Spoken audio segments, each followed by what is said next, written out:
Okay, good morning. My name is Gary Matsuoka, and we're here at Laguna Hills Nursery in Santa Ana. And today's class concerns sustainability and gardening. So my rules for having a sustainable garden. How many of you haven't been to my soil class before? So you've been there. Okay, so don't have to spend too much time on that. So we're going to be talking today about everything other than the soil itself.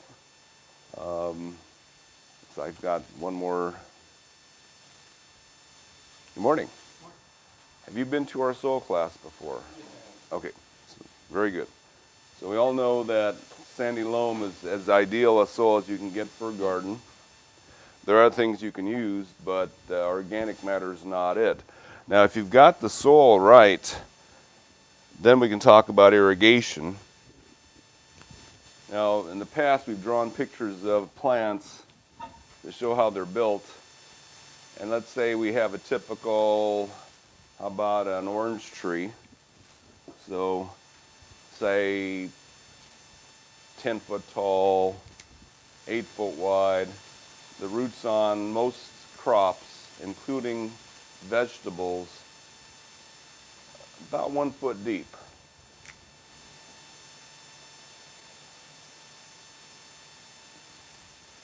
And generally, if you've got a production crop, so you grow on vegetables, fruit trees, roses, flowers, things you want to perform, you've got to keep this entire root system wet.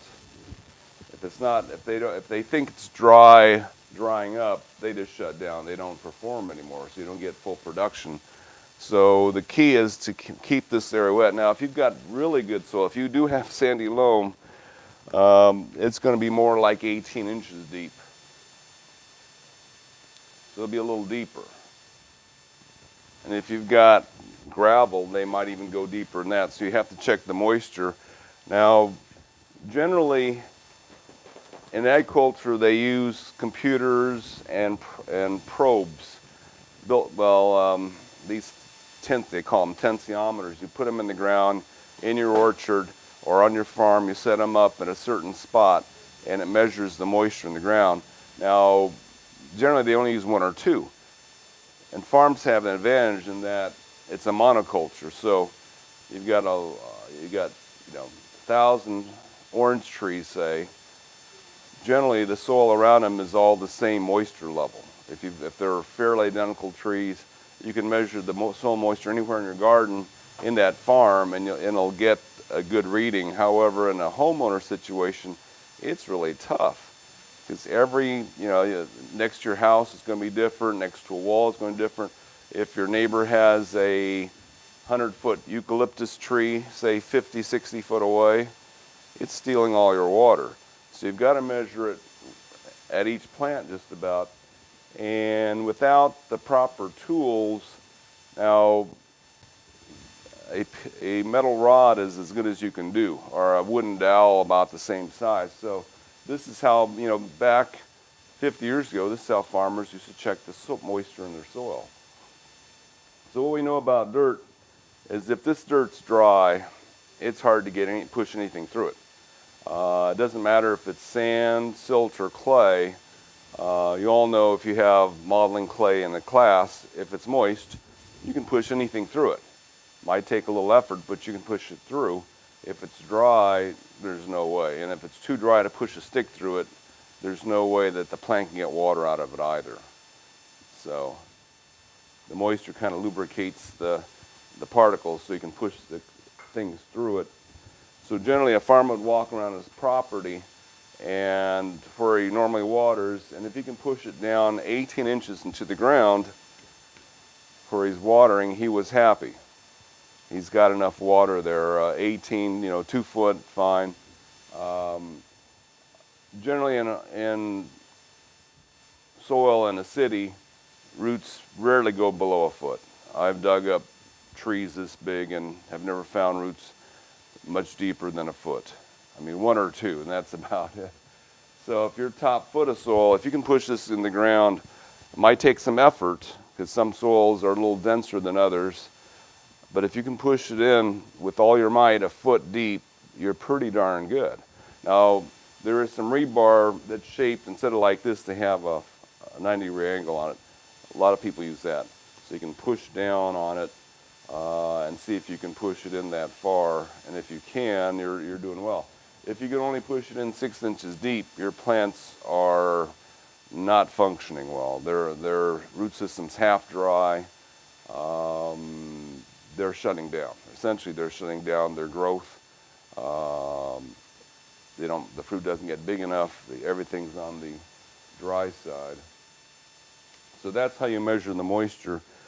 Now, too much water, if the soil is proper, especially if you have soil like this, you cannot overwater.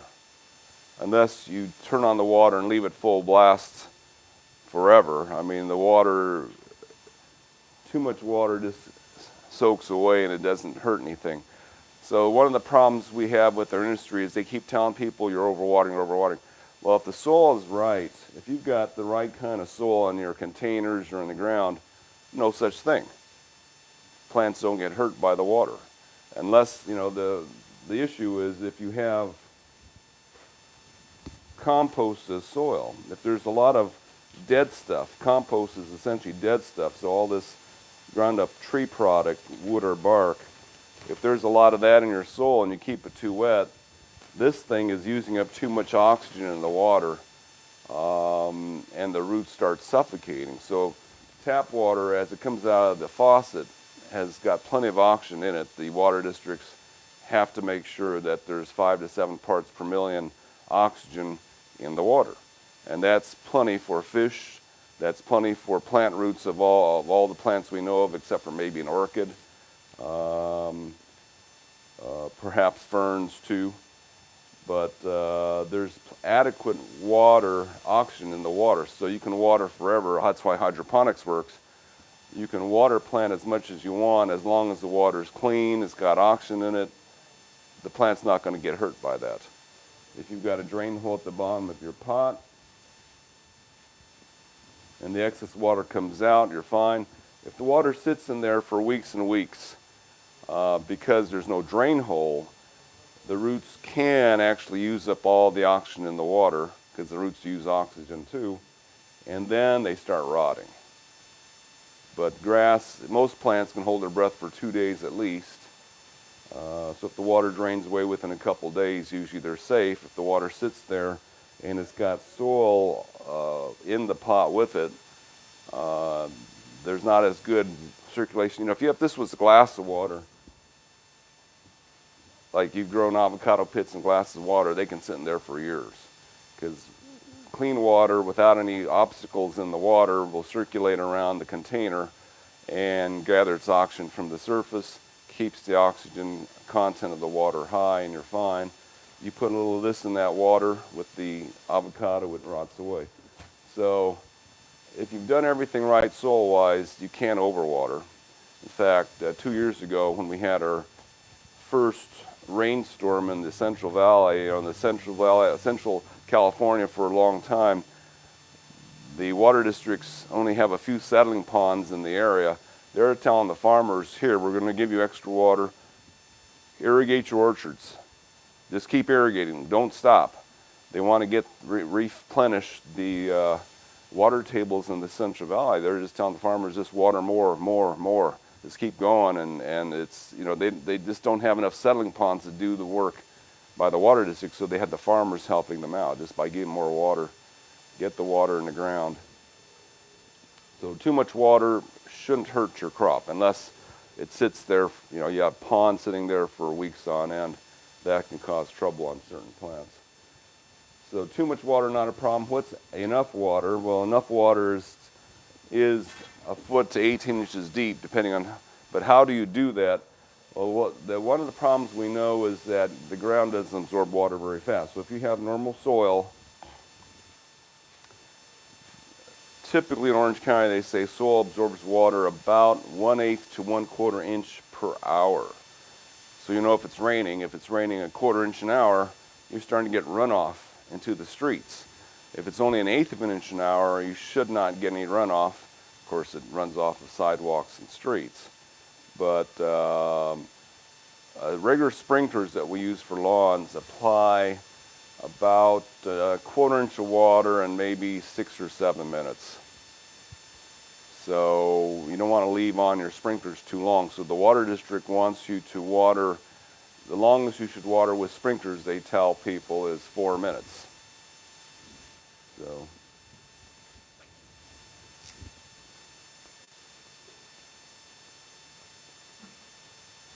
So the length of time should be about 4 minutes max, so that what falls on the ground soaks in right where it lands. If you water more than 4 minutes, you know, it's like everybody waters like half an hour. Then if the ground is not perfectly flat, the water starts to move. The excess water starts to move, moves to the lower spots, runs off into the streets. Almost every neighborhood you see rivers in the morning because everybody waters and waters and waters, trying to get the soil wet. So 4 minutes an hour is the same as watering for the entire hour for parts of your lawn. For the driest parts of your lawn, 4 minutes is the 1 hour of watering. So you can water for an hour, you may only get 4 minutes worth, especially on a sloped area. So the key is, well, this time of year, so usually I would say late November to early February is when, well, they've done a lot of studies on grass because it's easy. So in a grass lawn, between those months, if you get about 4 minutes per week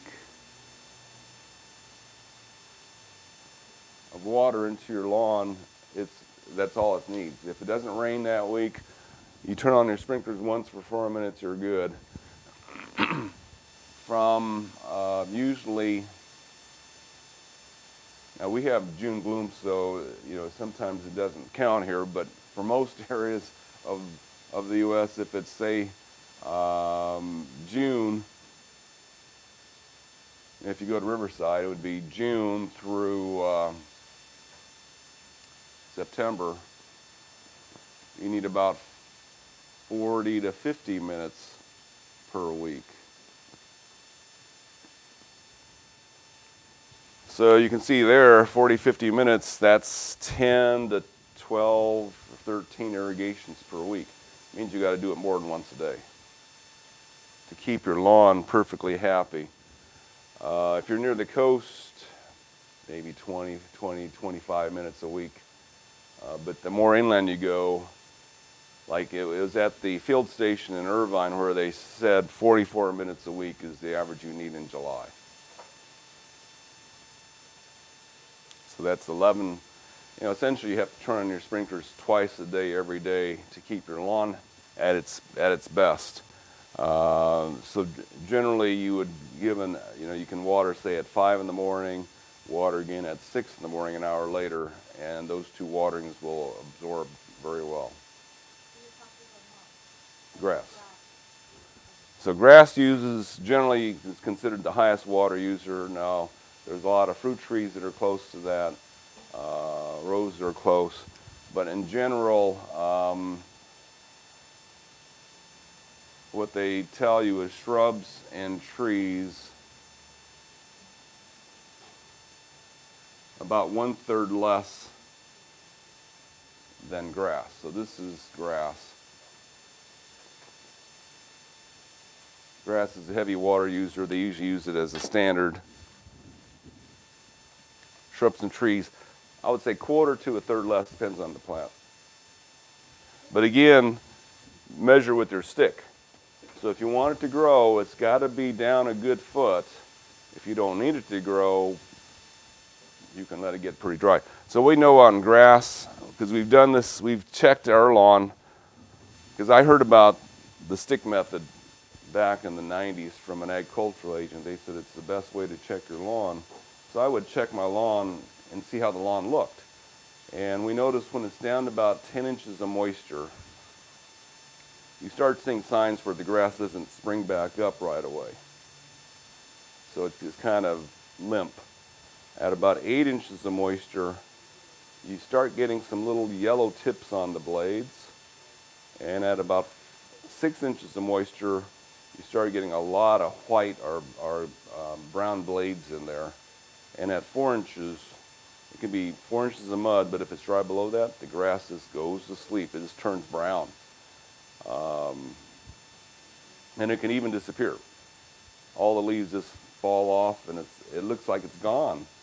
But grass is, the nice thing about grass is, and it's unfortunate that the water district makes everybody remove their lawns, because the nice thing about a lawn is that all the major grasses known for used for lawns can handle minimum 3 months of no water and stay alive, totally stay alive. Because grasses come from areas of the world that are dry for at least one season. That's how they survive. They just go to sleep. And then when the rain returns, they wake up again. So one way to handle the drought is in the summertime, you just don't water your lawn. Let it turn brown, it's still alive, and come fall, you water it again and it wakes right back up. But they don't do that. They don't tell you that's one option you have, is you can just put the lawn in and not have to water at all. And then water it and it revives. So back in the 80s, my first lawn I ever had, I made a lot, I didn't know this. I learned from that lawn. So we were told to water deeply. And they're still doing that. For some reason, they still tell you to water deeply and infrequently. So I watered my lawn for 40 minutes twice a week. And within, by June, July, I had these areas developing that were this big, totally brown, and I couldn't believe, I couldn't believe it was water, but just because it was such a sharp outline. It was like this area of the lawn was perfectly green and lush, and this area here was totally brown. I thought, it's got to be disease or bugs.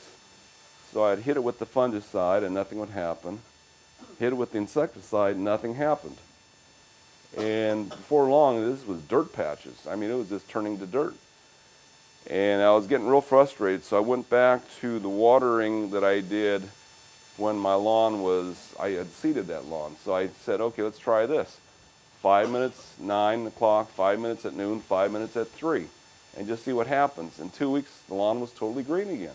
We're going to, something about the irrigation timing. So that's when I looked up the information that the agriculture department had on the internet, or was in books in those days, and they said, yeah, 4 minutes is as long as you want to water, and water lightly all the time.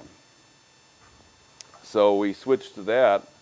Well, what I started doing, I still didn't want to water every day. I didn't believe it was good for the plants. So I turned it on 3 times every day that I watered, 5 minutes each, 3 times, say 5, 6, and 7 in the morning, and did it 2 days a week, and it held. It held. Then I had to go 3 days a week in the middle of summer, but the lawn held up pretty good that way. So we knew that you can't water. And what was happening in my lawn is I had thought, gosh, the lawn would look so pretty if it's not just perfectly flat. So I had berms in the lawn, and then it sloped down to the street. Well, the areas where it was turning brown on me were the tops of the berms and the slopes down to the street. That's because the water won't stay there. In between, I was getting extra water because the water from here was going to there and soaking in. So most of the lawn looked great, except for the tops of the berms and the slopes to the street. So taught me a lot about water. Didn't teach me enough, because now I would water my lawn, every day, not 3 days a week, but every day. So back in the 80s, the University of California, Davis checked the theory that if you water deeper and less frequently, your root system would go deeper searching for it. And of course, that's what they all tell you. So they did that in an orchard. So they had half the orchard they watered daily, lightly, and the other half the orchard they watered once a week deeply, same amount of water for the week, just to see what happened to the root system. And it turns out the side they watered lightly daily, significantly deeper, larger root system. They said, we weren't expecting this at all. We thought if you watered once a week deeply, you'd have a better root system. But they found exactly the opposite to be true. So now, you know, all the farms water every day. If it's 80 degrees or warmer, they pretty much water daily. And there are some farms that water all day long. Like drip system was invented by Israel, and essentially they found the plants need the least amount of water if you just drip it all day long. That's the most efficient way to water. So especially in agriculture, you want to keep the moisture level as close to a consistent line of moisture in the ground as you can. Not this wet, dry cycle when you flood the field, which is what they used to do because they didn't have the technology. So before World War I, or I would say before the 1960s, all they can do is flood the field. Open the gates, flood the farm, close the gates, let it dry out. So you had to do this wet, dry cycle. Is the only thing you can do, unless you want to just keep it flooded like they do rice fields.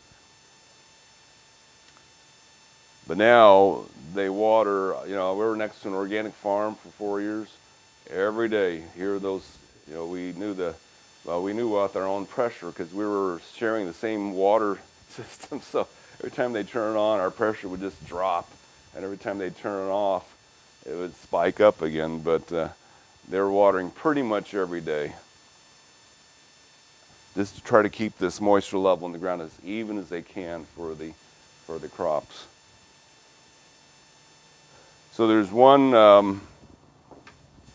there's a few vineyards in the Central Valley that water, they say 18 times a day, and they've saved a lot of water on their crops with no loss of crop, they said. So they have, of course, computers, tensiometers, all that in their vineyard. They check the moisture every hour that the temperature's above 80. In the Central Valley, they said that can be 18 hours a day, the temperature's above 80 degrees. So they're constantly checking the moisture, and they're applying the amount of water they need to make up for that loss of moisture the last hour. So they're trying to keep it pretty much a straight line, a flat line, as much as they can. And they said they saved 30% on the water over what they were doing before, no loss in crop. Now, the time of day you water can make a difference, especially if you use sprinklers. So I was told by Ag Department that it doesn't matter what time of day you water. You're not wasting water if you water when the sun's out or when it's hot. And they said that's mainly because water evaporates out of plants quicker than it does off the ground.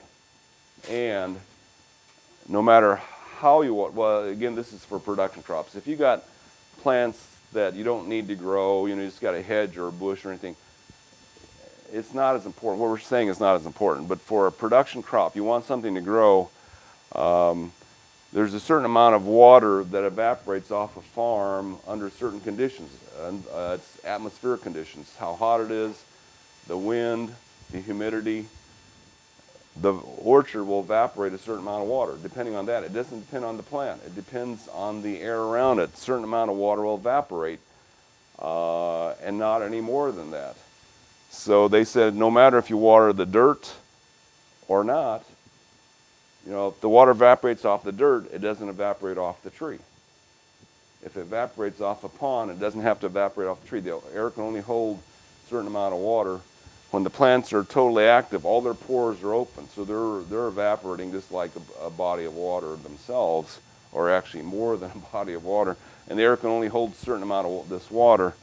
So it doesn't matter if you get the plants wet or the ground wet, they claim. If the plant's established, well, it doesn't really matter where you apply the water or when you apply the water either. They said midday, it evaporates real fast off the ground, but that same water would have come out of the plant. So they said you're not losing any water midday. Now, we always tell people it's better to water in the morning because the problem we have midday and on is we usually get more breezes. And in a homeowner situation, if the water's blowing off, your sprinkler water is blowing into the street, that doesn't help you. So it's better to water in the morning when the air is most calm. But it doesn't really matter otherwise if it's if the air is calm, watering midday doesn't hurt. Now the other thing we have to watch out for though is diseases. So diseases, a lot of the foliar diseases that plants can get happen when a droplet of water sits there still for like 4 hours. So water hitting the plant actually cleans it. So if you have a sprinkler running on the leaves and there's disease spores on there, they're washing them off. That's no problem. But when the water stops moving and becomes a droplet on the leaf and it sits there for 4 hours, the disease spores, either bacterial or fungal, can germinate in that droplet of water and enter the leaf. It takes a minimum of like 4 hours for that to happen. So if your leaves stay wet a very long time, you're more like on grasses, they say it's more like 12 hours. So if the leaves stay wet for 12 hours, they can get diseases. For most foliage plants, it can be happening in 4 hours, especially roses. 4 hours, water on them. So in that case, you want to make sure that the water dries off within a 4-hour period. And usually that means you don't water after 2 o'clock in the afternoon at all. Because if you say you water at 4 o'clock and the sun sets at 5, water's on your lawn, it may stay on there till noon the next day. Or on a rose plant, it may stay on there until noon the next day. If you water at 8 in the morning right now, generally it'll be dry before noon. So it's safer to water disease-wise in the morning. I mean, there are a lot of,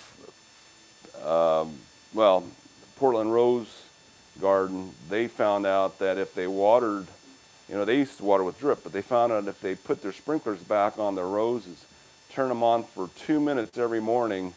Now Portland is inland. If you've ever been to Portland, it's not near the coast. They don't have that humidity problem. They're inland 70 miles from the ocean. So they're like riverside. So they water 2 minutes every morning. It dries off fast, and they said they cut down on their need for pesticides, insects and diseases by 70% because the water knocked off the bugs and knocked off the diseases right off the plants.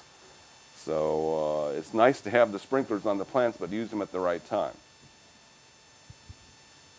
Of course, when you're in the middle of June gloom, it's hard to use sprinklers without getting your plants wet, and they stay wet a long time. So.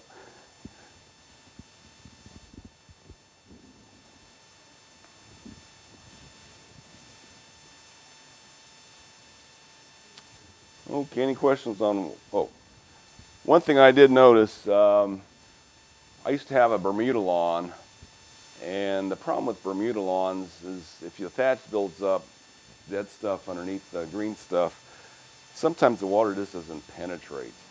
It just kind of sits there in a little droplet. It just sits there right on top, doesn't move. So, and on silty soils, if you got a real silty soil like flour, sometimes the water just sits there, doesn't soak in. It's like, just drives you nuts. You go, okay, I'm watering it, but it's not going anywhere. We found out products like this. This is a surfactant. It's kind of a natural soap.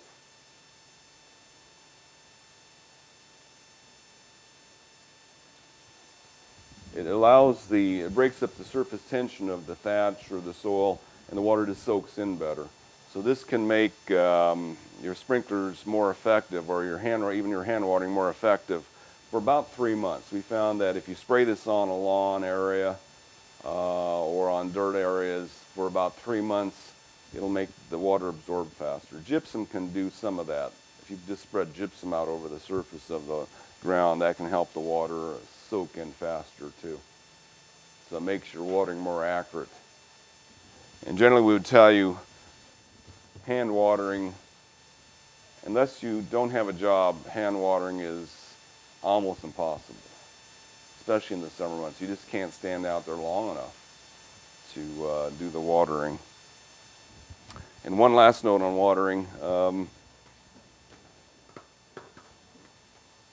we started using these hoses a few years ago, and we'll never touch another hose again. Now, there's supposed to be one hose better than this one.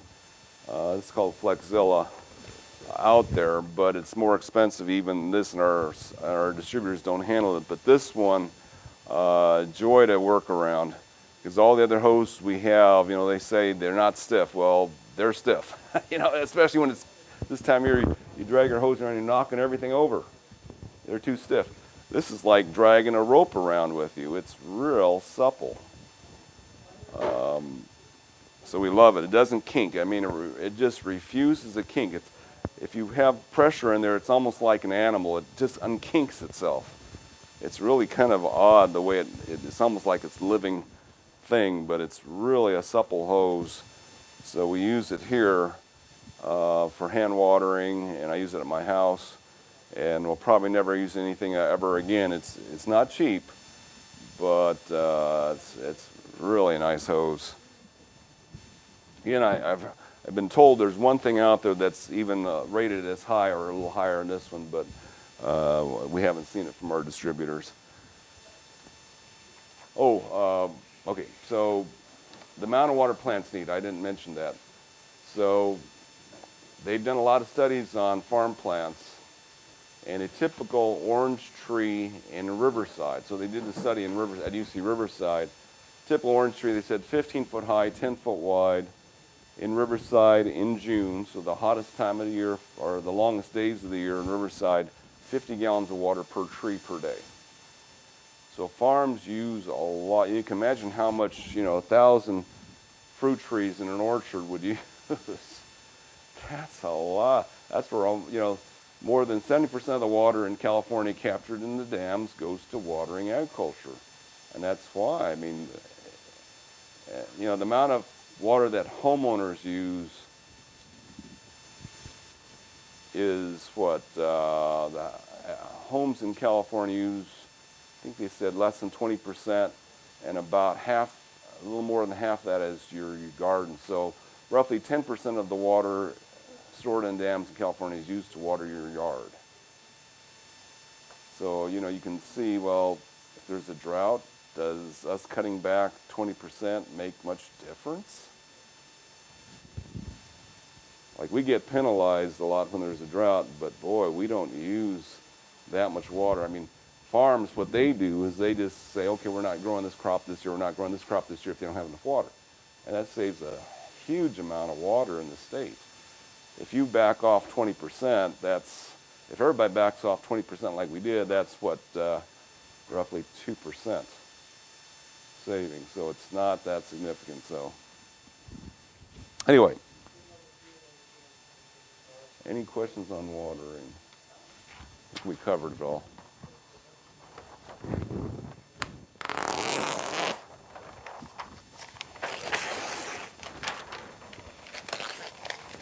I remember when in '98, when we had a really wet winter, I think we had close to 30 inches of rain that winter. I can go on my back lawn, and even though it was clay in the backyard, I can push it in that deep into that clay soil in my backyard. Just crazy. I've never seen it ever, I haven't seen it go down that deep ever since. But close to 4-foot penetration with this stick. '98. I remember that those years, 95 to 2000, we had so much rain in that 5-year stretch that there was moss growing on the north sides of all my trees. It just wasn't moss, it was algae. Algae growing on them. Just amazing. So. Okay, and this year is supposed to be warm and dry, but we're supposed to get a lot of rain. We're supposed to get 2 inches next week, so we'll see what happens. Fertilizer-wise, let's see, let me hand out these lists.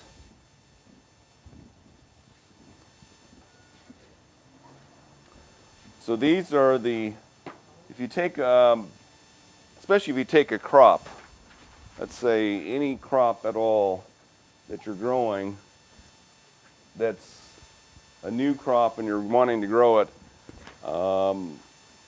This is what, if you analyze what's in the plant, this is what's in the plant, mineral-wise. So it's carbon, oxygen,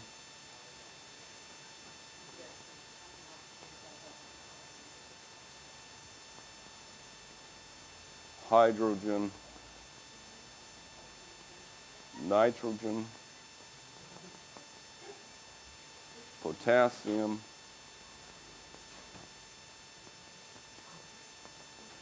phosphorus,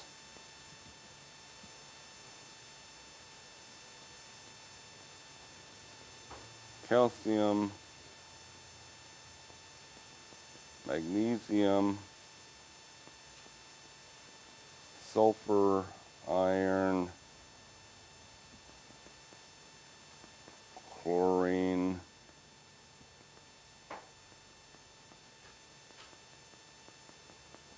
manganese, boron, zinc, copper,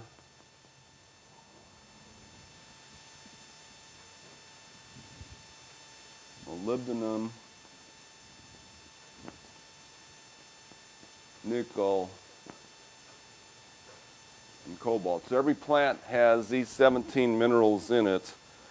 Every animal has 16 of the 17. We actually think plants have one more, or I think plants have one more in them, silicon. But they've never listed it previously. Now they're starting to apply silicon, especially in hydroponics, because that's what soil is made out of, is silicon. And if you don't grow them in real dirt, sometimes some deficiencies show up. So we think plants may have silicon in them too. And now that they grow plants not in dirt, you have to sometimes add that. Now the amounts in a plant, percentage-wise, 45, 45. So you can see that those two things are most of what a plant is. And that's 90% of the plant is either in carbon or oxygen, 6% hydrogen, nitrogen 1.5, potassium is 1, phosphorus is 0.2, 0.5, calcium 0.2, 0.1, 0.01, 0.01. I put too many zeros there. Manganese 0.005, boron 0.002, zinc 0.002, copper 0.0006. Molybdenum is 0.00001. How do you even count that? And that's less than that. But they're all important. Almost every cell on a plant, well, especially the green parts of the plant, has every one of these in them. So you really can't say that one thing is for one thing. You know, the nurserymen always try to simplify it. You know, tell you this is for growth, this is for flowering and roots. No, they need everything. They don't need just that. If you want to grow flowers and fruits, you got to have all these. You can't just have phosphorus. So all these are important. We don't have to think about these because when you water a plant, you're applying most of it, and the carbon's from the carbon dioxide in the air. But carbon, oxygen, hydrogen, the plant takes in and makes sugar out of them. So that's what photosynthesis does. The green parts of the plant are taking the carbon, hydrogen, oxygen, energy of the sunlight, creating a sugar molecule, which is their storage of energy. Well, the main thing they make out of it is wood. So wood, or cellulose, which this stool's made out of, that's sugar. It's rearranged so you can't eat it. The only thing that can eat cellulose and change it back to something nutritious are bacteria. Everything that eats wood in nature, like termites, beavers, cows, you know, the grazing animals, they have to have bacteria in their guts that can eat that stuff. I heard a lecture, now I don't know how true this is, but they said that all the coal in the world was formed 350 million years ago or earlier, or before that. Because they said before that, there was no bacteria that can eat the cellulose, so the wood just piled up, and then over time, all the wood got covered up and buried in the ground and became coal. After that, the trees just disappear. They don't become coal. But they said before that, nothing ate the dead trees. I don't know how true that is. It doesn't sound like it. You know, you'd think bacteria would have figured it out way before the trees piled up and made all that coal, but I don't know. That's kind of an interesting concept. Anyway, so these three we don't think about. The major three we do think about, supposedly, are these three, but you can see calcium is important. So a lot of the big nurseries we get plants from, they're saying don't forget the calcium. Calcium is in the form of gypsum as well. It's usually applied. So that's more important than these two, in fact, or this one at least. But nitrogen is the membranes of a plant. So cellulose or carbon hydroxide is the wood. That's the wood of the plant. That's the main bulk of the plant. But all the membranes of the plant, on us, it's our skin, it's our hair, it's the cell membranes around each cell, is made out of nitrogen. So that's where the nitrogen comes in. It makes that up. Potassium is, in humans, it's the main salt in our blood. Without potassium, you don't have enough blood. Plants, it's their sap. In fruit, it's the juice. So if you want juicier fruit, you want plants to have more sap, you have to have that potassium. It doesn't serve any particular purpose other than balancing out the fluids. Phosphorus is an energy transfer molecule. So without phosphorus, you can't change, the sun can't change, the phosphorus takes the energy from the sugar stored up and changes it into something the plants do. And in humans, same thing. It takes our energy storage either from fat or from sugars stored in our bodies and makes it do something. It's the carrier molecule for that. Calcium becomes a part of wood. So in older plants, especially trees, they get a lot of calcium buildup in them. But calcium also important in completing development of fruit. So if you don't have enough calcium, your tomatoes turn out funny, or peppers, even your squash turns out funny, or you don't have enough juice in your fruit. So calcium's important. Most of the metals that are listed here, iron, chlorine, manganese, zinc, copper, a lot of the metals are in the chlorophyll molecule itself. So anytime you're missing those metals, your plants don't look so green.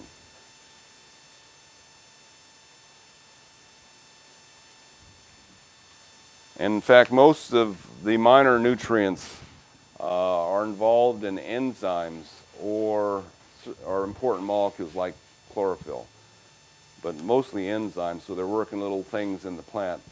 They're not the bulk of the plant, but they're real important on certain processes in the plant. So we need all of these. The people who apply silicon to hydroponic plants say that when they apply the silicon, the plants become stiffer. So that's something to do with the structure, we think. So the major nutrients you apply, and then the minor, like iron, would be considered a micronutrient. And it's weird that for decades, they're always promoting, this fertilizer is real important, iron in there to make your plants greener. Generally, you don't have to apply iron. Just like, they had all these commercials for iron for people too.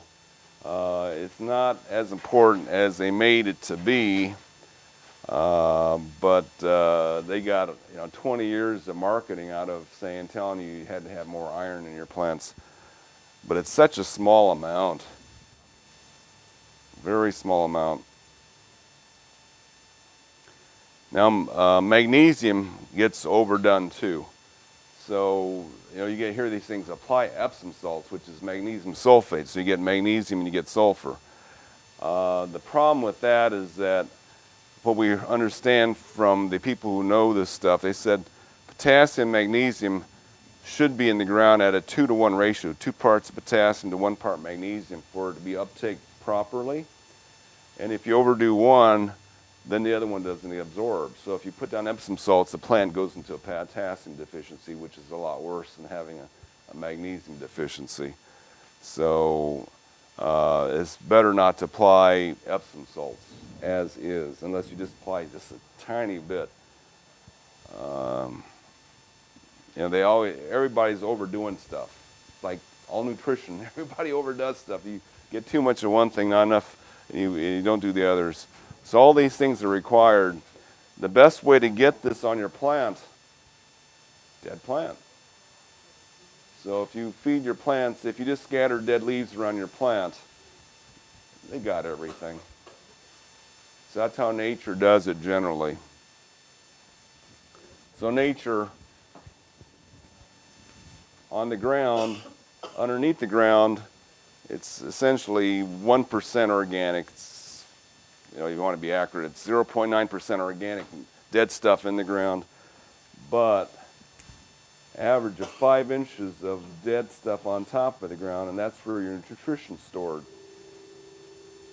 So all those dead leaves, dead stems, manure from animals walking by, things like that, that's stored in this layer up here.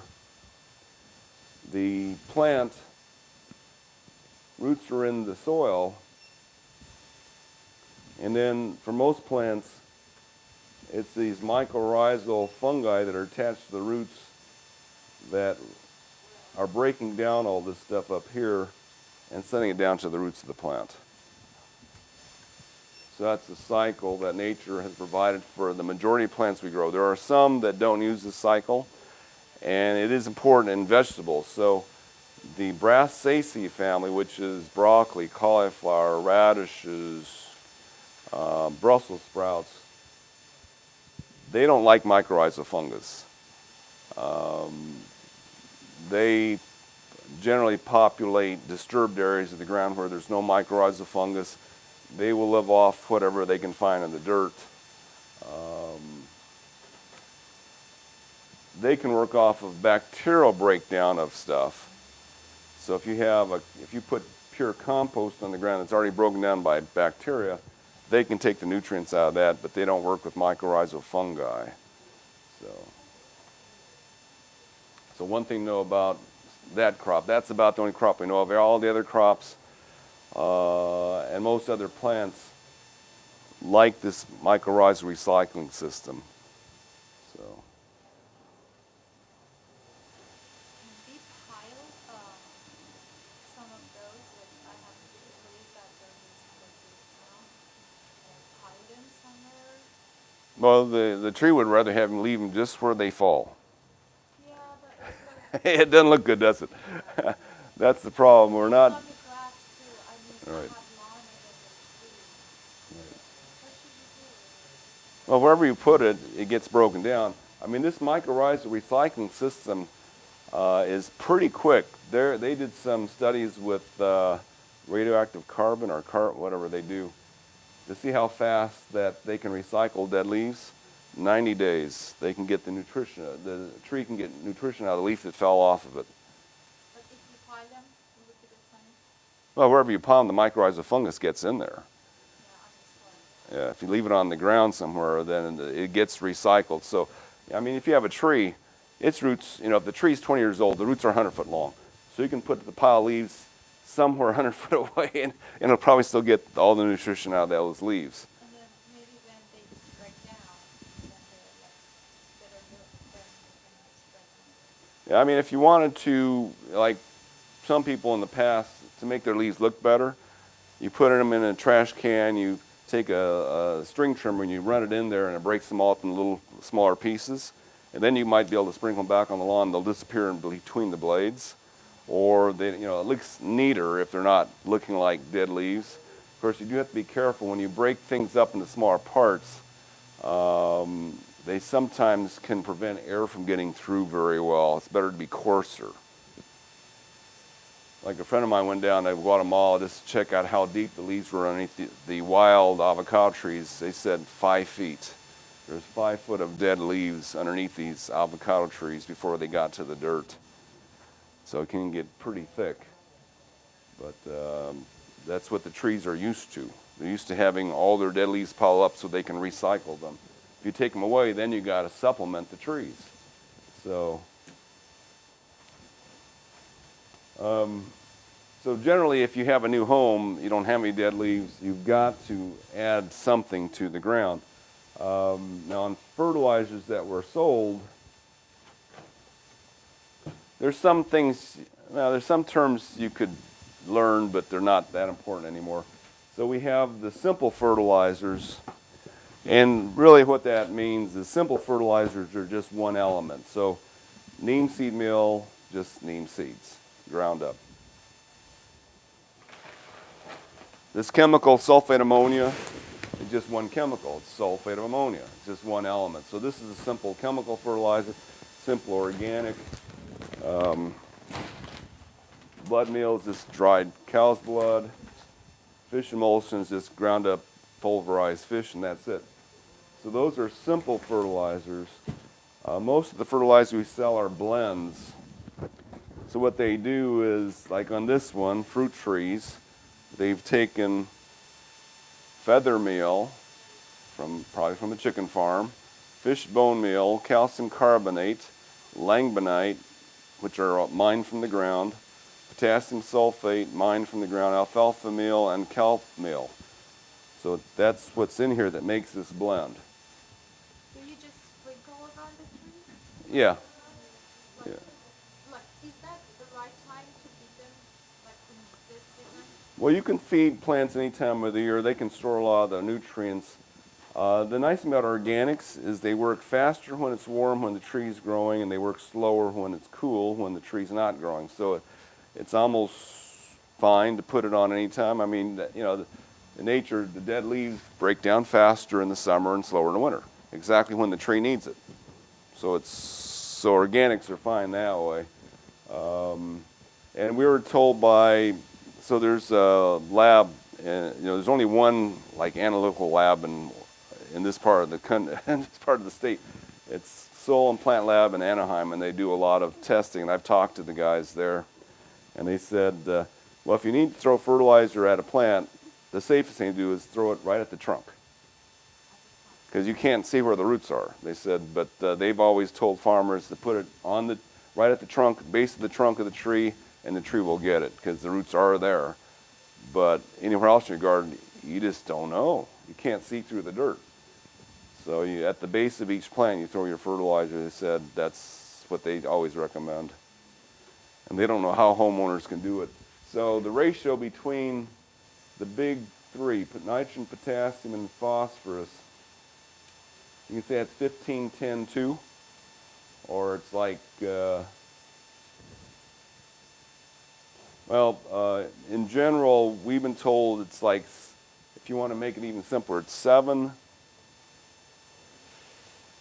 7, 1, 4, or 7, 6, 2, between 7, 1, 4 and 6, 2, 4 is the ratio between nitrogen, phosphorus, and potassium. They usually list them on boxes in the order of nitrogen, phosphorus, not nitrogen, you know, even though it's, so this one, 6, 2, 4, nitrogen, phosphorus, potassium. That's a really nice number for young plants. We think that's right on target. This neem seed meal, 612. Now this makes sense. Neem seeds ground up is the baby food for the neem plant. So the ratio between these should be ideal for a growing plant, and essentially it is. So a lot of the seed meals out there are really good basic fertilizers for almost any plant because it is baby food. Essentially it's baby food. Cottonseed meal, little numbers, little off, 621, but apparently that's good for cotton. So the seed meals, there's soybean meal that some farmers use. You know, there's a lot of different meals out there. Another one that we really like the numbers on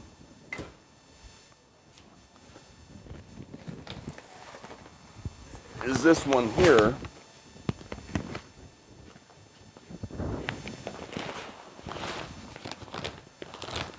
Now this is interesting fertilizer because this was promoted to us 20 years ago as a natural weed preventative. So it's got a lot of corn gluten. Corn gluten is the germ of corn in it. That's the protein of corn, not the carbohydrates, but the protein of corn. And you put that on the ground, it's extremely dehydrating. So if you cover the ground with this stuff real thin, and any seed tries to sprout, it's totally dehydrated by the corn gluten. It's a real interesting thing. If it's already growing, it doesn't hurt it at all, but if it's just trying to get going, the corn gluten here totally dehydrates it, and it works for about 5-6 weeks.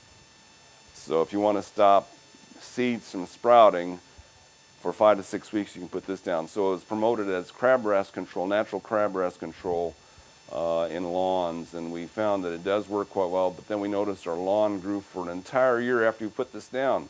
We couldn't believe how effective it is. This has been the most effective lawn fertilizer we've ever tried.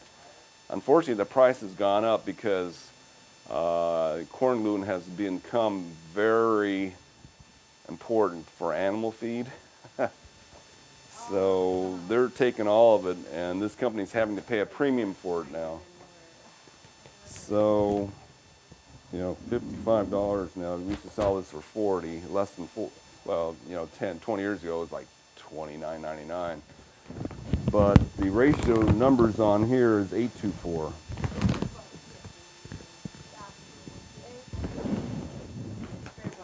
Okay, thank you. So that's pretty darn close too. So we used to use this to feed all our roses, our fruit trees. So, question is that you said that it would dry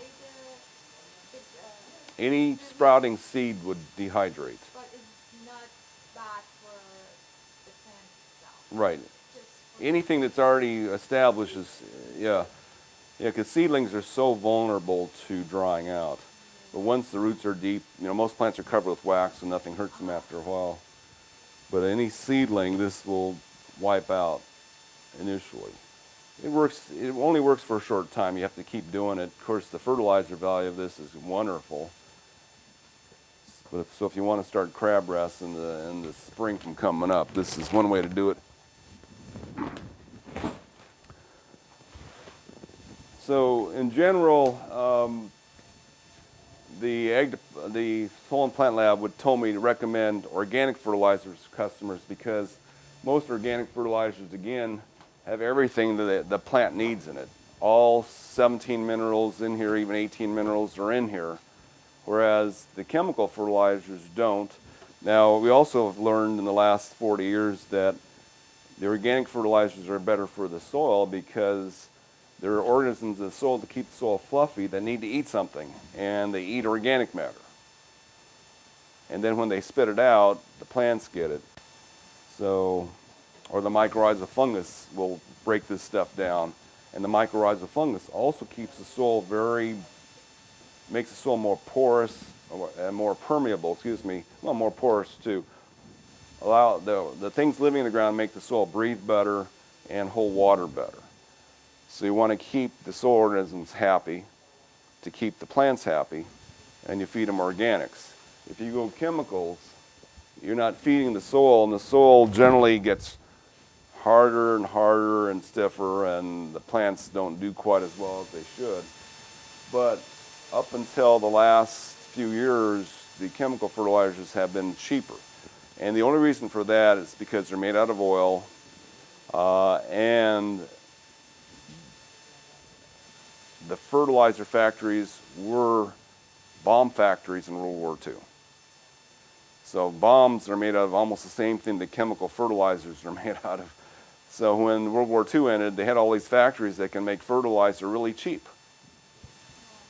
So that's how the chemical fertilizers were so cheap, because they had all these factories already set up to make them.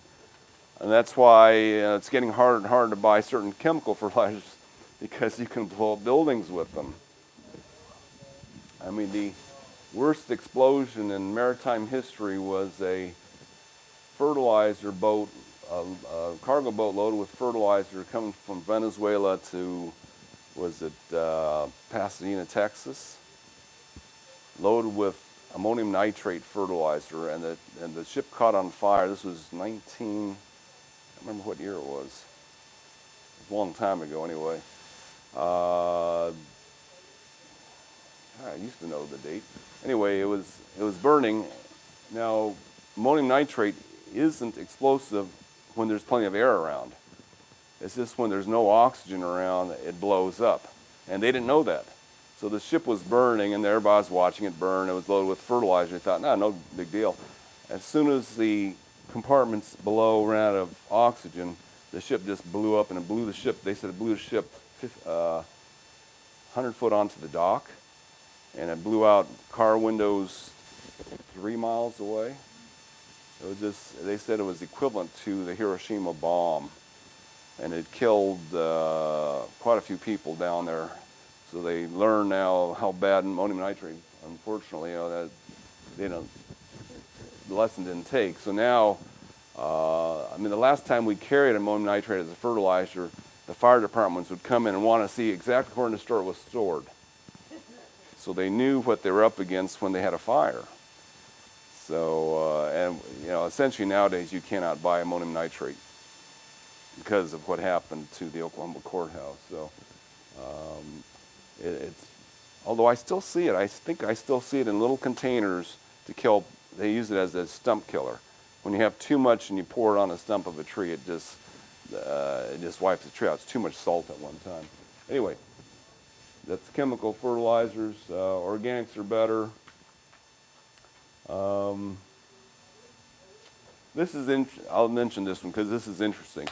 So one of our good friends, Charles Melke, makes this organic fertilizer. I don't know how he got the numbers up this high, because most organic fertilizers, you see the numbers are pretty low. It's hard to get concentrated nutrition in a natural object. Somehow he got this thing like chemical numbers: 13% nitrogen, 12% phosphorus, 13% potassium. That's essentially, that's about 50% nutritional value in this bag, which is really high for an organic fertilizer. Unfortunately, it does cost a bit, like $29 for just a handful. So is it soluble or? He says put it on with water, so it must be soluble. It's made out of feather meal, alfalfa meal. I guess it's just ground up so fine you can mix it with water. Fish bone meal, cow meal, cottonseed meal, potassium sulfate, glacial rock dust, neem cake, rock phosphate, oyster shell flour. I mean, it's got, the list is at least 100 long. This is crazy. Crazy list in there. You just put a little bit amount of that. Right, but you can't, if you're feeding a huge tree, this may feed at one time. It's not going to do that much. Now, the problem with their industry is that I think a lot of nurserymen are kind of ignorant, or I wouldn't say stupid, but ignorant, and they expect, and I think our customers are ignorant too. So for a long time, they would promote this product, that this is 20-20-20. They would say, look, this is a balanced fertilizer. All the numbers are the same. Yeah, the plants, this is not what the plant's made of, but they said, numbers same, balanced fertilizer, so we recommend this one. Now I will admit, if you apply this to a plant, it looks wonderful. But what we know now, if you get too much phosphorus on a plant, you wipe out all the mycorrhizal fungi that are helping it to get its fertilizer. And the problem with fertilizers in general, especially chemical ones, the nitrogen always goes away. The ground can't store nitrogen. Nitrogen is either evaporating as ammonia or it's leaching out with rainwater as nitrates, so it doesn't stick around at all. But most of the other minerals stick where they're applied. So if you put 20% phosphorus down, you still have no nitrogen after a year, but you got that 20% phosphorus still there, and you add this again, your phosphorus and potassium keep building up real high. And high phosphorus, especially chemical versions of it, there's a lot of plants that don't like that. Plus, the mycorrhizal fungi are wiped out by it. So we noticed that 20 years ago, Miracle-Gro found this. I think they were told or they found out. So Miracle-Gro used to be 15-30-15. It's no longer. So they got smart and changed their formula to a lower phosphorus level. But we will admit, when you get that phosphorus way up there, you apply that once, boy, the plants look wonderful. It's very difficult for plants to get phosphorus out of the ground. Mycorrhizal fungus is what does it. You can override it by adding a lot of phosphorus, but again, you mess up your mycorrhizal. It just burns it out. It goes, whoa, there's too much of this here. So be careful with these balanced, quote, balanced fertilizers. Now, in our store, we use a lot of this. This is a chemical. We know it's not that good in the long run, but in the short run, this works for what we do. So we do a lot of planting into an artificial soil. So our top pot, we plant a lot of plants in that. And the problem with this soil, this growing medium, as you might call it, because it's not really dirt, although it's 60% inert. Just like soil is 99% inert, our top pot is 65% inert. We don't know of any other potting soil that's even close to that. Most potting soils are maybe 10 to 15% inert. Everything else is breaking down and turning into sludge or something. But the problem is with this is there's nothing to make the organics work. So you put this on here, the bacteria and mycorrhizae that break it down have to find their way into this. Even if it's in here, they're not active yet. They're not active in that soil. So it takes, and if you put this on soil in the ground, it may be effective within a few weeks. Put this in our top pot, it may not show up for maybe a month. It takes a while for it to get going. The chemical fertilizers work over immediately. So we usually start off our plants with this, but we know that in the future we'll be using one of the organics because it's better in the long run. But short run, if you need immediate results, and we do when we're growing plants for trade, for selling, we want them to grow immediately. We use this to start.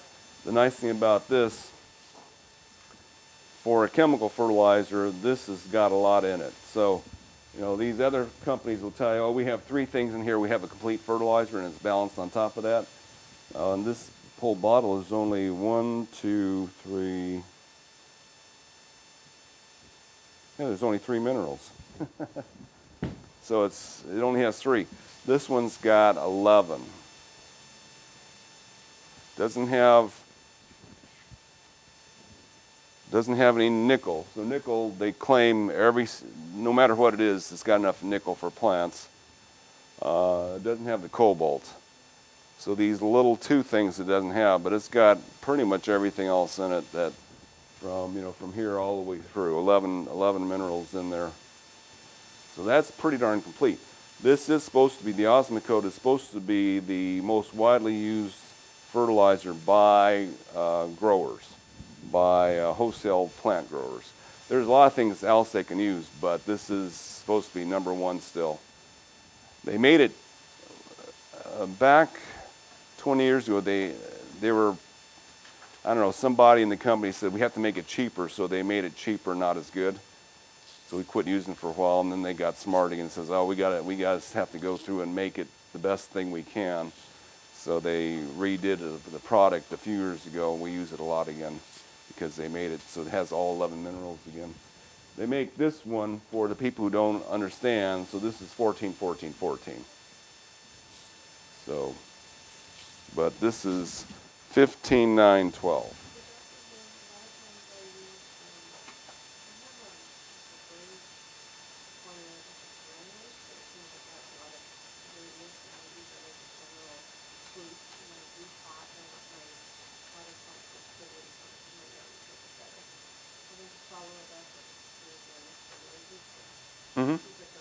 Yeah, so we do this first, and then or an organic later on, or you can do them at the same time.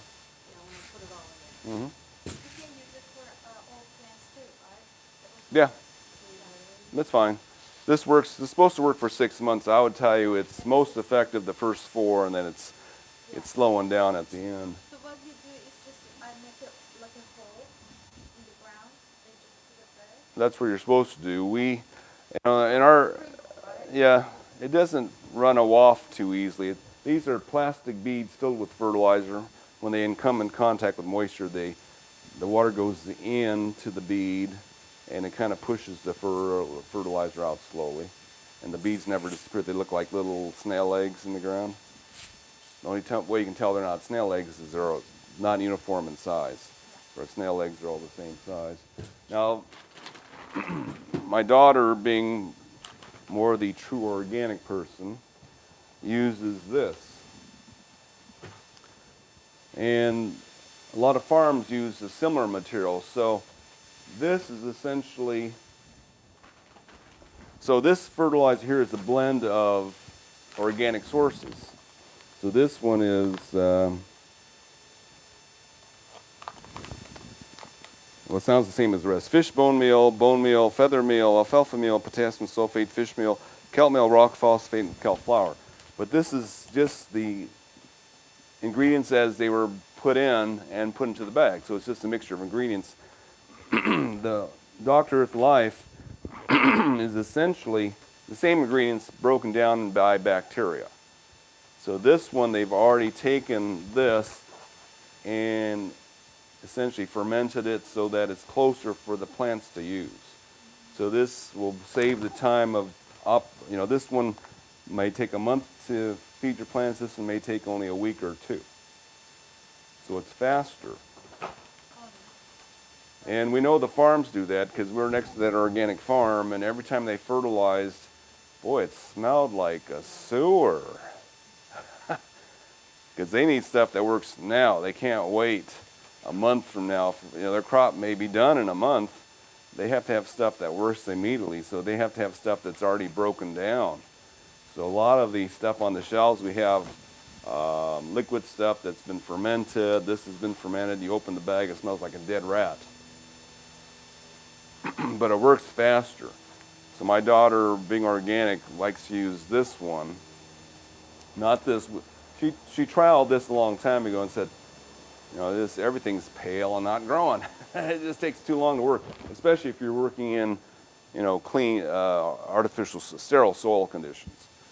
So this is, now Dr. Earth throws in all the stuff that breaks this stuff down. They include bacteria and the mycorrhizal fungi in here to make sure it works. So if you're putting it in a sterile situation, everything's in there to work. It just takes a while to set up shop. Whereas this one, they've already had bacteria working for a while. What are your suggestions for grapefruit? I bought oil blanco grapefruit that was blooming in April. I got the plant in 2 days. It flowered a lot, and then a bunch of the little grapes that were starting to drop. I had to get it in the shop. And I had 3 little guys Mm-hmm. from May, and then it flowered a month ago again. I thought, well, it's kind of cute, but nothing has fermented. So I did a mixture of regular outdoor garden soil and citrus and coconut soil. Okay, yours is more complicated, so it's probably an issue with the health of the plant more than anything else. So I'll talk to you after class about that, but it probably means that there wasn't adequate water. Because the only thing that citrus needs, citrus doesn't need a bee. The flowers are self-fertile. All it needs is adequate water. That's all you can do is give it ample water so that everything else is. You can't control the weather. If it's blooming, it has enough fertilizer. It just needs ample water. But if the soil was wrong, you can't water that much, and that might be a problem. Or if the plant was not, if you bought the plant from someone else and didn't fix it, then the plant's in trouble anyway. So towards me, whatever I'm doing. Where'd you get the plant from? Roger's garden. Yeah, it wasn't healthy. No one sells, no nursery in this area sells citrus that we would like to sell, because they're not in real dirt. They're usually in a soil mixture that we talked about the last few weeks that's got a lot of wood in there. So the plants are really struggling. Generally, if citrus is healthy, it's either fruiting or it's growing 3 foot a year. If it's not doing either, something's wrong with it. So, okay, so fertilizer. The yellow bar, yeah. Okay. Okay, so one interesting thing we found out is that, plants make sugar using carbon dioxide and water. We found out a long time ago that they'll absorb sugar. So you can bypass, plants have to create the sugar by photosynthesis to make them grow. Well, you can supplement the photosynthesis by just spraying the sugar right on them, which is real interesting.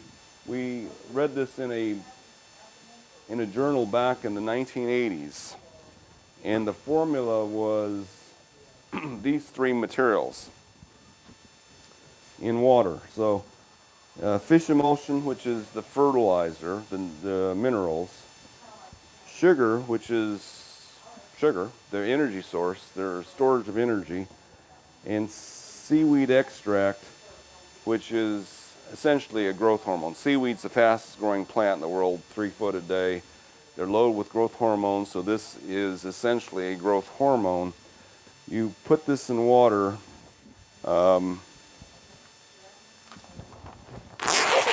one of the funner things that our customers start doing. So in 1 gallon of water, 1 ounce of molasses, and you can use Caro syrup instead, 1 ounce of fish,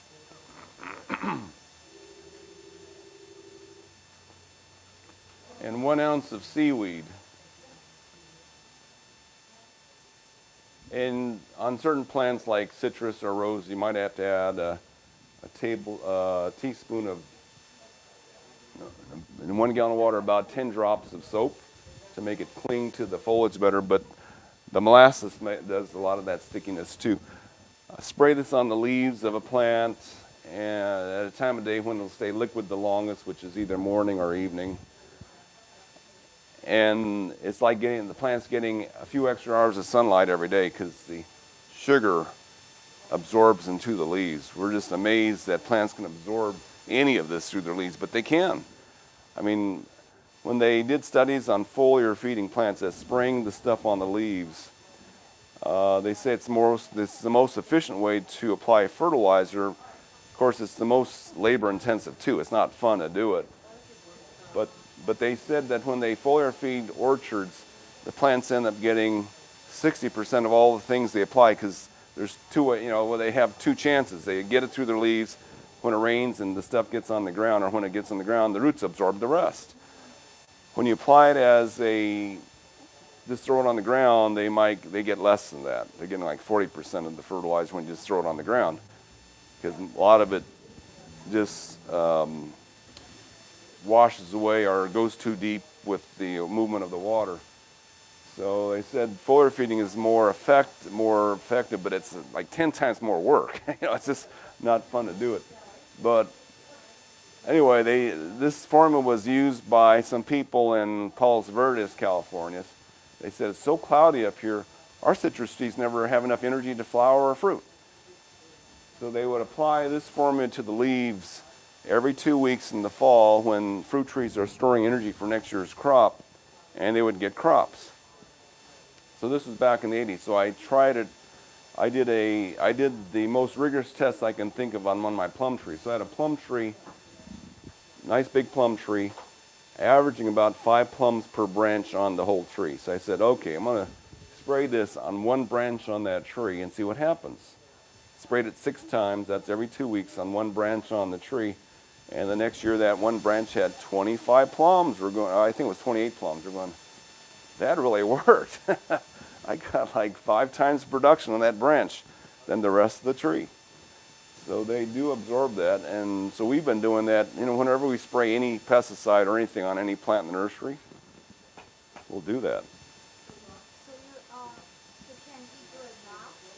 Because the leaves are like turning. It I might mean, be for too the late. trees, it's too late. Might be too late if they're turning yellow. And maybe just when they're starting to. So if you apply this during the growing season, spring or summer, the plant's not storing at that time. All it does is make the plant grow faster. Okay.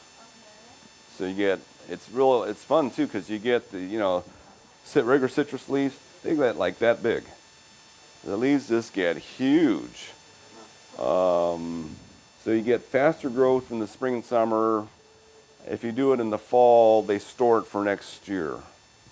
Fall or winter, you know, if it's citrus, they can still store it for the spring growth.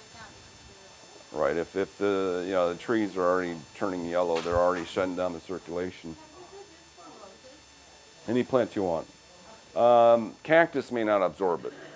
So cactus are so heavy covered in wax, they probably can't get in the cactus. But any other plant, I mean, the guys who grow the 1,000-pound pumpkins, they said they can't break 500 pounds unless they do something like this. So they're cheating. So you want to grow giant crops, giant tomatoes. I mean, it's fun. You do this, you notice the growth. And it's interesting when you apply foliar feed to plants, you spray it on a yellow leaf, and you look at that leaf a second later, it's greener. It's just like, it's just wild what it can do. Just overnight or just instantaneously makes things look greener. Fishing motion, so you don't have to buy a fish and blend it yourself. Right.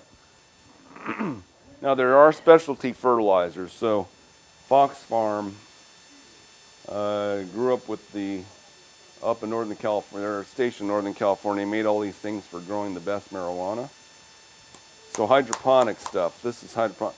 So in the water in hydroponics, it's mostly nitrogen when they're growing the plants, and then they take off the nitrogen, give them a lot of phosphorus when they want it to bloom and everything. So this is like 0-50-30. And this one is, where's the analysis? Well, it's 5-45-19. So real heavy, you know, they want it to bloom and all that. Get the flower buds going, all that. Then they switch the hydroponic solution to this stuff. So if you're really into hydroponics, there's a lot of different things that you can throw on the plants for different stages of their life. But you know, this stuff, if you use too much of this in your garden, it doesn't go away. It can cause trouble. Now the mycorrhizal fungi you can buy in a package, but a lot of the organic fertilizers, especially from Dr. Earth and E.B. Stone and some of those other major companies, they have everything in here in each bag of fertilizer. But if you just want to buy this alone, you can get just the mycorrhizals. And it says beneficial the mycorrhizal fungi and the bacteria also.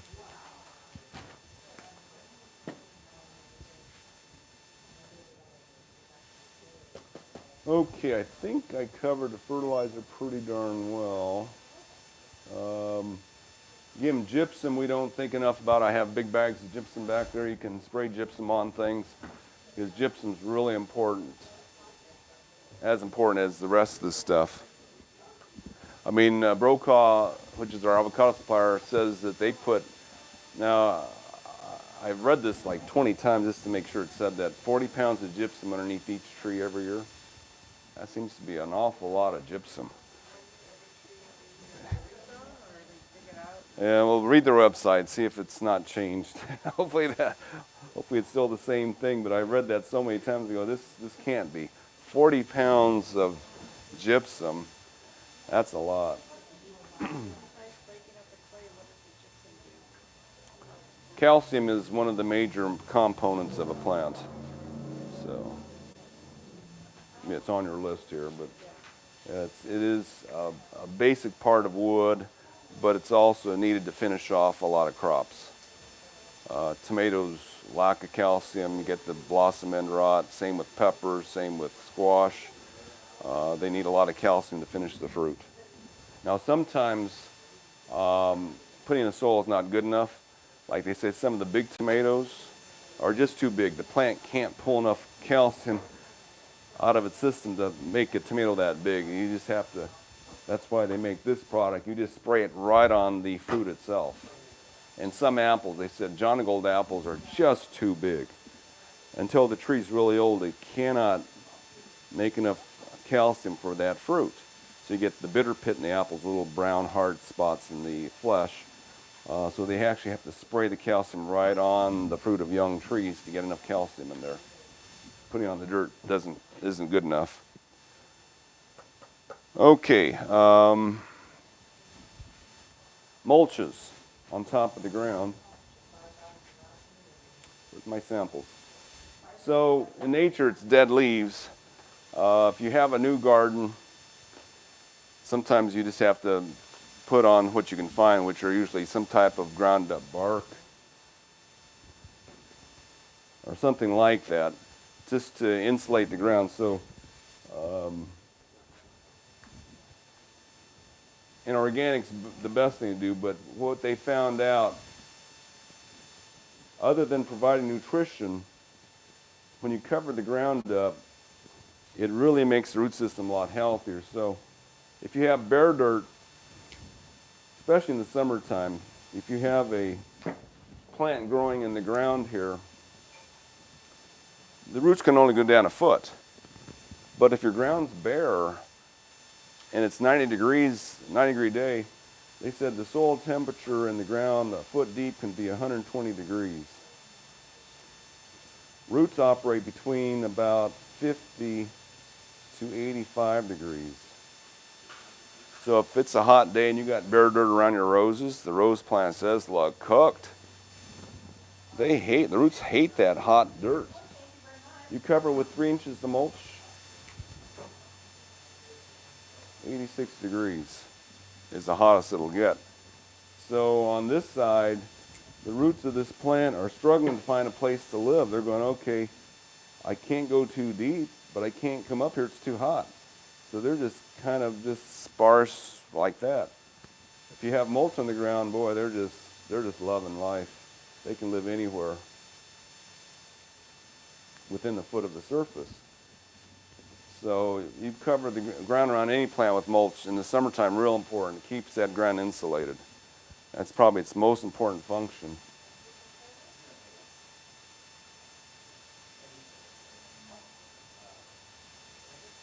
Even gravel or stepping stones on top of the ground help insulate the soil, but we like the organic stuff better.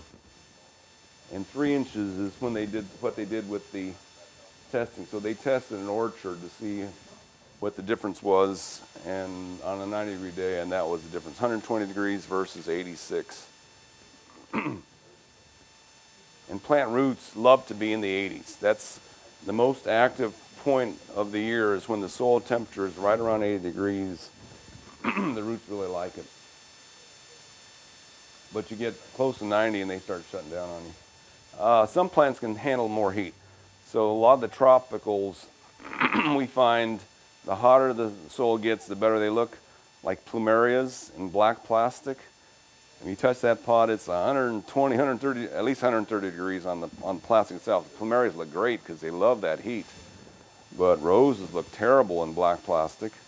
Apple trees look horrible. Cherries die. They can't handle that hot soil. So. And we found out giant sequoias. We tried growing giant sequoias in containers, cannot do it.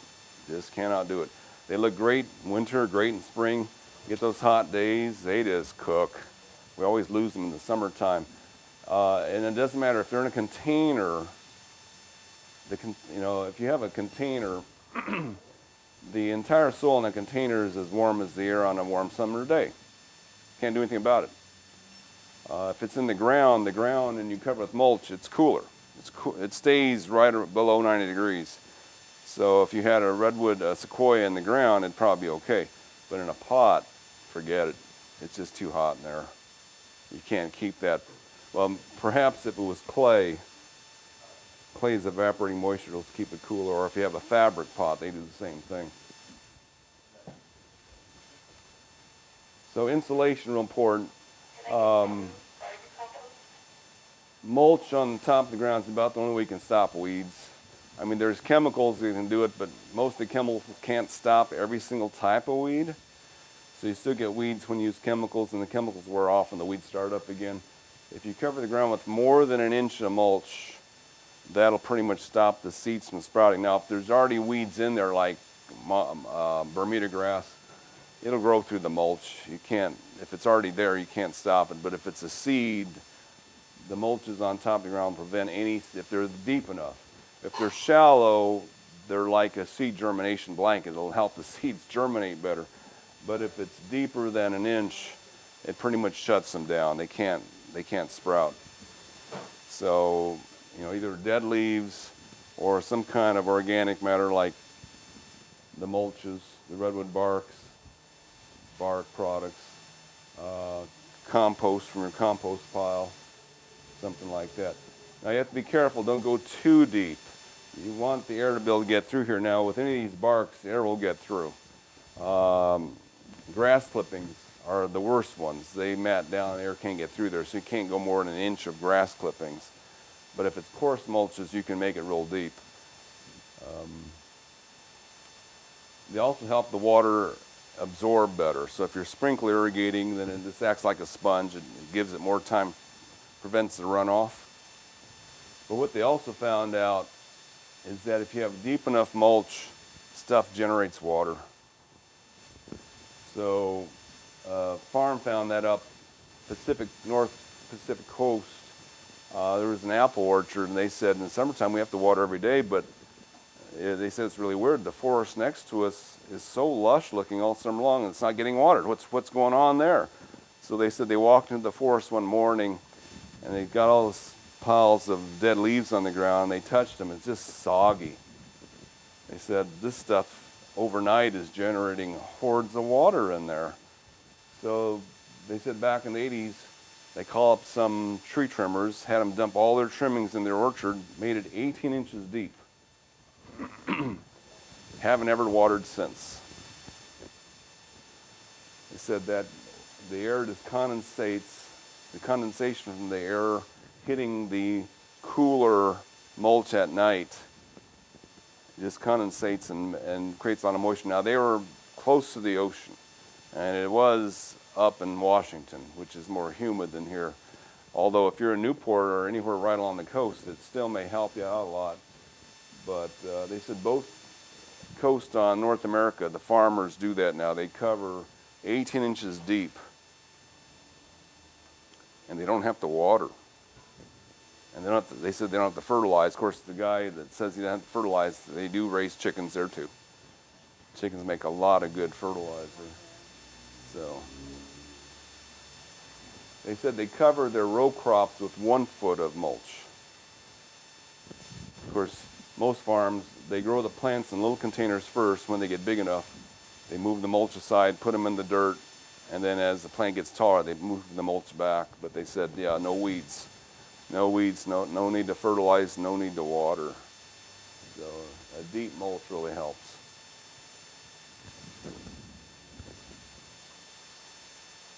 Now if you go too deep, now if you've got a bad plant to begin with, so in the eastern United States, they're warning everybody, don't put mulch around your plants, clear it away.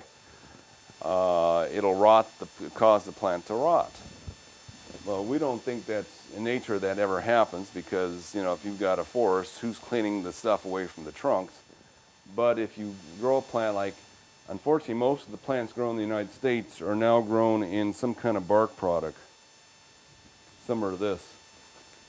So instead of growing them in real dirt, which is this, which they used to do, back in the 50s, my dad grew all his plants in real dirt.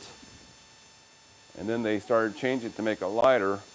And most of the plants grown in the United States are grown in this, in just some kind of wood bark or tree bark.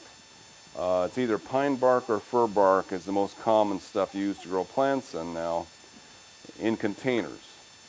And you put this in the ground, it's rotting underground. It's causing a lot of root problems. You cover that with more mulch on top, the roots can't breathe, they're just rotting. So they're claiming if you put mulch around the trunks of plants, you'll rot them. Well, that's only if they're in the wrong dirt to begin with. But unfortunately, almost every plant grown in the United States is in the wrong dirt to begin with. Bare root it. That was last week's class. So look on the video and you can see how that happens. But unless we grow the plant here, it's in the wrong soil if you want it to be permanent. So if you want a sustainable garden, you got to watch what soil comes with your plant, because like we found out from the last house I bought, we planted similar plants from different growers, and we didn't know this when we started. So from this one grower, it was Al Medino, put the plants in the ground, 20 years later, still alive. From Suncrest, put them in the ground, still alive. But from other growers, 3 years, every single plant we got from them was dead. And from another grower, every single plant after 5 years died. And we pulled them out of the ground. The roots in the ground in our yard were fine. They were rotting right below the stem of the plant. The soil the grower had used, or the growing medium they had used, had rotted the crown of that plant out. And that's the state of our industry. Everybody's being warned, oh, you're watering too much, everything's rotting. It's not, has nothing to do with the water, has everything to do with the dirt. Anyway, we're skipping that one because that was last couple weeks' lecture. Now the last thing we'll talk about, some mulches are real important. Oh, one note, back in the 70s, we had, our nursery was in Lake Forest, and we had this 10-foot slope that was pretty steep. It's hard to stand on it, going down to the street. Every time it rained, of course, the slope would run down. There was a lot of clay in there, so it would run down the hill, and we'd have to shovel it back up. When one part of the slope, my dad threw on redwood sawdust, so similar to this redwood here, but a little chippier, covered it 4 inches deep.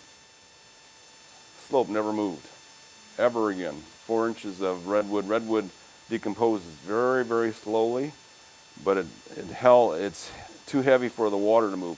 Clay, being a microscopic particle, moves very easily in water, but these particles of wood didn't. Now, if it was windy there, it might have blown it off, but that part of the slope never moved again. Another part of the slope, he covered in sand, 4 inches deep. That part never moved either. It's really hard for water to move sand. Like on a beach, a wave comes in, you hardly see the sand move because sand's too heavy.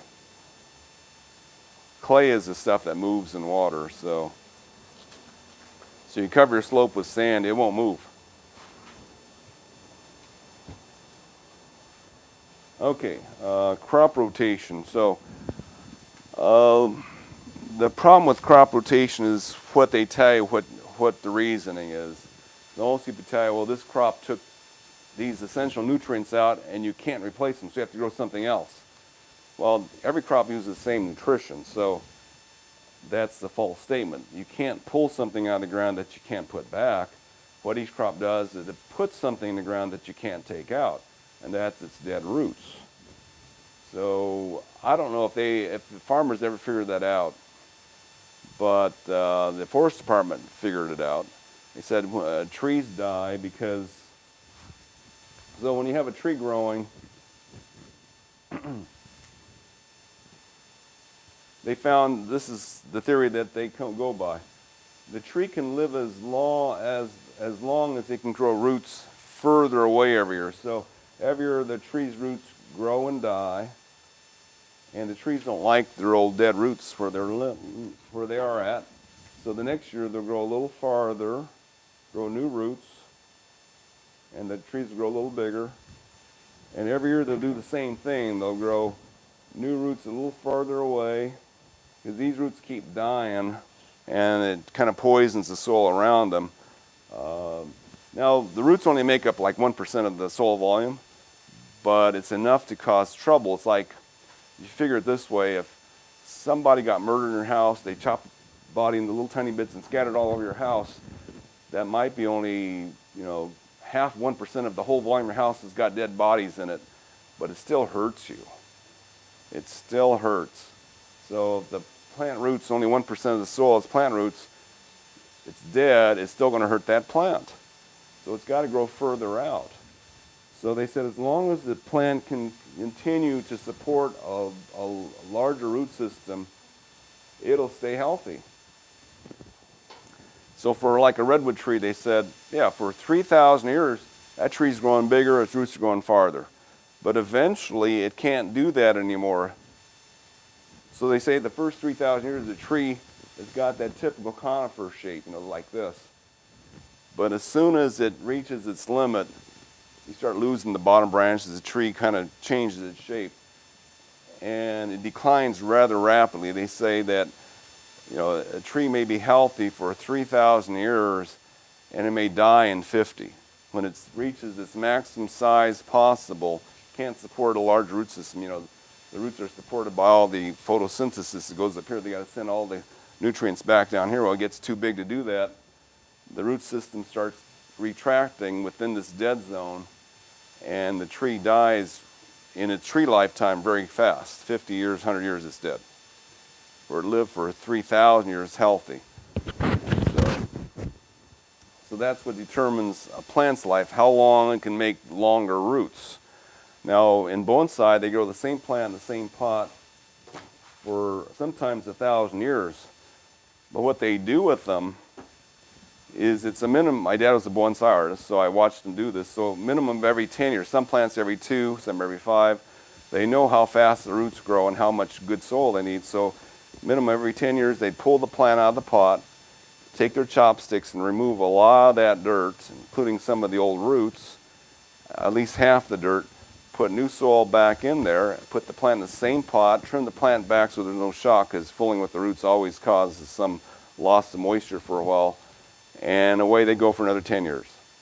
And every 10 years, that plant life, they would do the same thing to keep it going in that pot. So what I tell people, you want to grow a plant in a pot, you got about 10 years, and after that, either redo the whole pot, put a new plant in there, or you can fix up the same plant, do it again. But you get about 10 good years in a pot with the plant. So, but that's what they learned that a long time ago. So you can keep a plant growing indefinitely if you keep doing that. So arborists, if you got an old tree that's not looking good, what they'll do is they'll dig trenches nearby and put new dirt in there, fill it with sand, and it revives the tree. They call that vertical mulching. They actually take some of the old soil out with some of the dead root system, put some new soil in there. Now in nature, especially in the temperate climate like North America, you have all these forests that get old and then they burn up. Well, the burning process sterilizes the soil about 10 inches deep. And that's enough to clean up the soil good enough so that the same trees can grow back. So in North America, our temperate climate forest, you can have an entire forest of the same tree. In the Amazon, I can't say the Amazon anymore, it's being developed too much, but say in a rainforest area like Central America, they say the diversity is incredible because nothing burns there. When this tree dies, the same tree can't grow within the root zone, which can be 175 yards across. Because that's how big the root systems on some of these trees are. So they said the average distance between two of the same trees in the rainforest, 175 yards. So they said there's hundreds of species of trees living in a rainforest. Whereas in North America, we can have entire forests, exact same tree. And that's only because the thing burns. So if you burn your forest down, it's sterilized dirt, you can grow it back. So like in farms in Orange County, a lot of them only grow strawberries. In order to grow strawberries year after year, they have to sterilize the soil. So that's where you see that clear plastic going down. The clear plastic on the ground, that means they're fumigating the ground. So they put chemicals in the ground that totally wipe out anything that's alive, anything that's disease, weeds, anything like that. It gets killed off by that process. It's similar to burning it. It sterilizes the soil. So you can grow the strawberries year after year after year in the same spot, because that's their most money-making crop, so they can afford to do stuff like that. The organic farmers have to rotate their crops. And we were next to the organic farm. He told me they were on a 10-crop rotation cycle. So they grow strawberries, and 10 crops later, they grow strawberries again. We were there 4 years. We never saw them put the same crop in the same patch of ground twice in 4 years. So it's taken more than 4 years to go through 10 crop rotations. So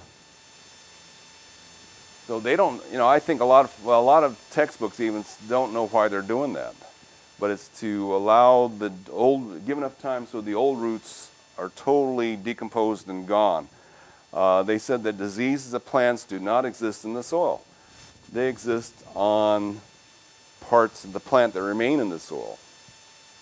They can't live in dirt. They have to live in the dead parts, or the parts of the plant that are in the soil.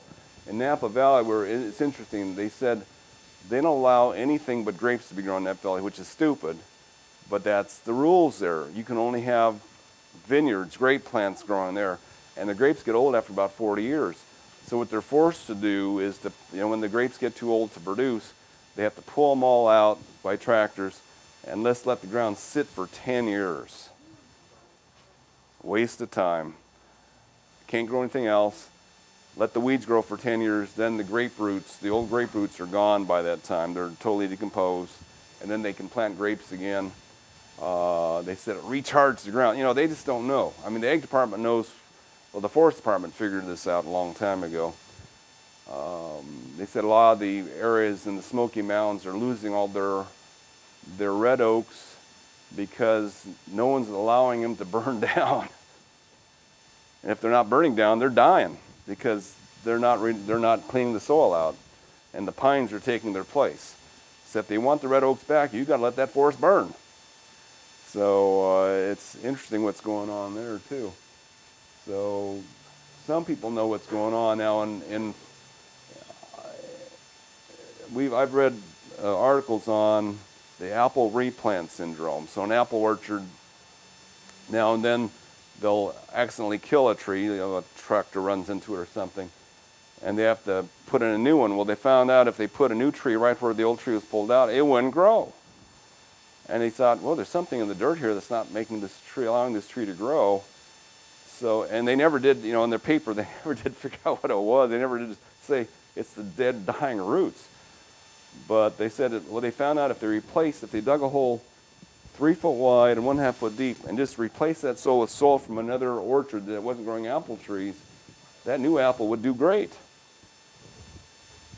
And they said, if they put this bad soil in the new orchard and put an apple tree in that, it would do horrible. There was something in that soil that was hurting that apple tree.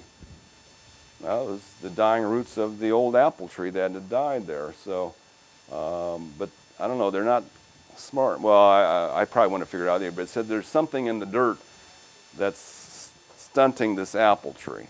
And they never did point a finger at the dead roots. But our rose growers, we get bare root roses every winter. We'll get them in about 3 weeks. And they said that the bare root rose crop is a 2-year crop. They grow roses in the ground for 2 years, then plow them out and send them to us. For the next 3 years, they have to grow other crops. They lease their land to other farmers to grow their crops because they have to let the ground sweeten back up to grow rose again. And one of the interesting thing, one of our growers who grows grape plants says, yeah, the first year they put the grape cuttings in the ground, they're too vigorous. You get these monster plants, they can't sell them as bare root. But the next year they put the same grape cuttings back in that ground, the plants are only half as big, just the size they want. And then every year they do them in the same spot, they get smaller and smaller and smaller. That's what happens. You get too much grape roots building up. But they said the first year it's too vigorous because they get this grape plant that they can't ship. It's just too big. So it's kind of funny what they have to do to do their crops. And they know what's going on, but they don't know the reasoning. And it's just the dead roots from the previous crop. So anything you plant, any related plant is not happy with those dead roots. If it's unrelated, it doesn't care at all. On the list I gave you, it has the list of the families of vegetables, so you know what they are. So when you're making a bed, a vegetable bed, try to get all the same plants in the same bed, all the related plants in the same bed, so you can rotate your crops better. So your tomatoes, your peppers, your eggplant, all in one bed, and the next year you switch it to the next bed and plant something else unrelated to those in that bed. Try to have at least 3 beds. I mean, it's nice to go more than that if you can, but you know, 3 beds is kind of minimum. Now there's a theory of growing called square foot gardening, which they've had to modify a lot over years to make it work. So square foot gardening, you have this 4x4 area, you make 16 squares out, you grow a different vegetable crop in each square. And they grow fantastic. And I've done that in the past, have a vegetable garden all mixed up. Squash next to tomatoes, next to corn, next to carrot. You know, when you do that, the nice thing about that is because each plant's different, the diseases and pests just can't figure out anything. You don't get any pests or diseases in here. But what's wrong with that, and especially in the ground, is that you can't rotate this at all because all the roots are growing into each other. So it's terrible down the road. It's great the first year you do it, or even the second year you do it, but it's not sustainable. But the people who do square foot gardening had figured out something. So instead of using dirt in here, they use a lot of vermiculite. If you've ever held vermiculite,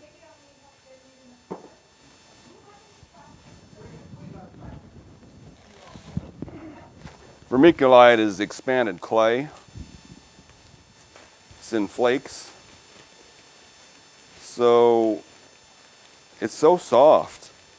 If you use this as your major component of soil, you can pull the plant out, all the roots come with it. So they had to modify their soil to work in this system. So if you use vermiculite as soil and you pull the plant out, it doesn't break the roots off. The roots, so vermiculite, perlite, all those real light materials, but you can't do this with dirt because those roots would tear right off, and now you've got all these dying roots in here. There's no way after 3 years or so, nothing's going to grow in there very well. I mean, they'll grow, but they won't do much. The most sensitive crop to not rotating is cucumbers, and I checked the theory out. So I grew cucumbers once. First year, wonderful. Second year, oh, after 2 weeks, they were turning yellow and dying. They just do not like their dead relatives in the ground from the previous year. Tomatoes we would do in the same spot. So first year, wonderful crop of tomatoes. Second year, about 60% is good. Third year, you're down to maybe 40%. And after that, that's it. So you can do them for more than 1 year. And in fact, the hybrid tomatoes. So they have, you know, they got the heirlooms and the hybrids. The hybrid tomatoes were developed specifically to live among their dead. So they're hybridized specifically to be resistant to fusarium, verticillium,